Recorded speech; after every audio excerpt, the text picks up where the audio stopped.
The National Weather Service in Grand Rapids has issued a severe thunderstorm warning for eastern Calhoun County in south-central Michigan, Jackson County in south-central Michigan, Ingham County in south-central Michigan, Eaton County in south-central Michigan, until 4:30 a.m. Eastern Standard Time.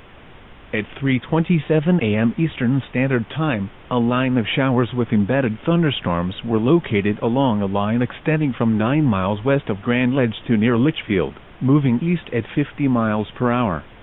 Hazard: 60 miles per hour wind gusts. Source: official observations. Impact: expect damage to roofs, siding, and trees.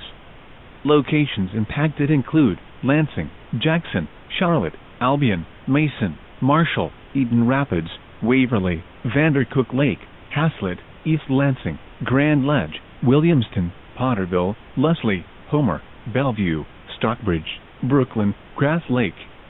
For your protection, move to an interior room on the lowest floor of a building. Wind damage with these storms will occur before any rain or lightning. Do not wait for the sound of thunder before taking cover. Seek shelter immediately inside a sturdy structure and stay away from windows.